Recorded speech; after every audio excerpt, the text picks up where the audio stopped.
नमस्ते दोस्तों, आज हम भारत के इतिहास के एक ऐसे पन्ने को पलटेंगे जहां वीरता, कूटनीति और बलिदान की एक अनोखी कहानी छिपी है। यह कहानी है चित्तौड़गढ़ के उस संघर्ष की जिसने मुगलों और राजपूतों के रिश्तों में एक नया अध्याय जोड़ दिया था। 1526 में बाबर के साथ महाराणा सांगा का जो संघर्ष शुरू हुआ वह भारतीय इतिहास की एक अद्भुत गाथा है। लेकिन महाराणा सांगा के बाद मेवाड़ जिस संकट से गुजरा वह दिल दहला देने वाला है। साल 1528 में राणा सांगा के निधन के बाद उनके पुत्र रतन सिंह गद्दी पर बैठे। उन्होंने मालवा के सुल्तान को हराकर सारंगपुर पर कब्जा भी किया, लेकिन 1531 में उनकी मृत्यु हो गई।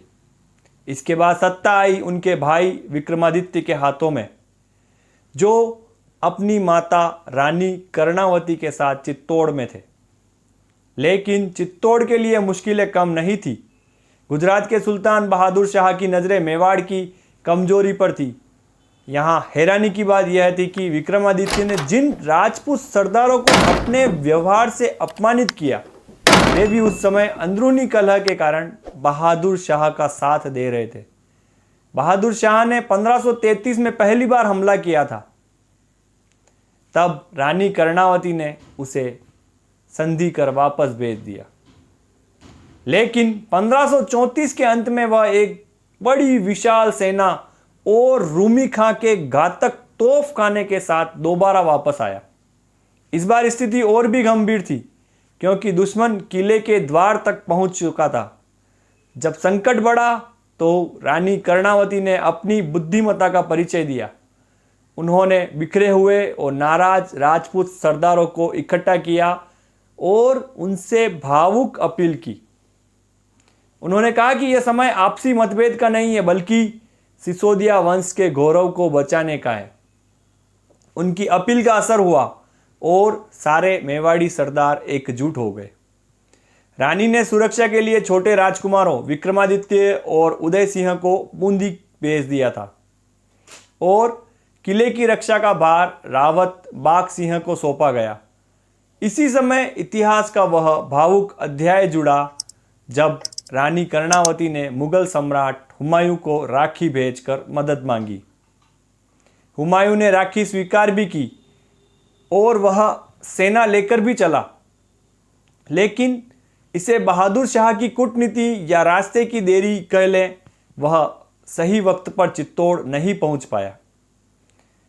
चित्तौड़ अब पूरी तरह अपने भाग्य और जाबाज योद्धाओं के भरोसे पर था, जहां जीत की उम्मीद लगभग खत्म हो गई।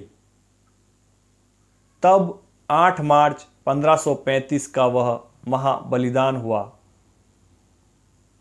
जब रानी कर्णावती के नेतृत्व में लगभग 13,000 सत्राणियों ने धधकती अग्नि में जौहर किया।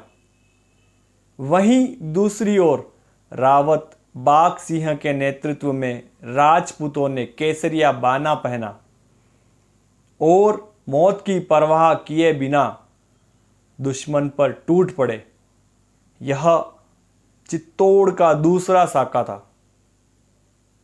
मेरे पिछले वीडियो में आपने केसरिया, साका और जौहर की परिभाषा जानी। आज मैं आपको चित्तौड़ के दूसरे साका, जो कि रानी कर्णावती और महाराणा सांगा के बाद हुआ था। बहादुर शाह ने किला तो जीता, लेकिन वह उसे संभाल नहीं पाया। जल्द ही हुमायूं के दबाव और मेवाड़ी प्रतिरोध के कारण उसे भागना पड़ा। और रानी कर्णावती का यह बलिदान आज भी हमें याद दिलाता है कि एकता और शौर्य ही किसी राष्ट्र की सबसे बड़ी शक्ति है। अगर आपको यह वीडियो पसंद आया हो तो इसे लाइक करें और इतिहास की ऐसी ही कहानियों के लिए हमारे चैनल मायर देश को सब्सक्राइब करें। धन्यवाद दोस्तों, मिलते हैं आपसे एक नए वीडियो में नए विषय के साथ, नई मेवाड़ के इतिहास से जुड़ी किसी घटना के साथ। धन्यवाद। जय हिंद, जय मेवाड़।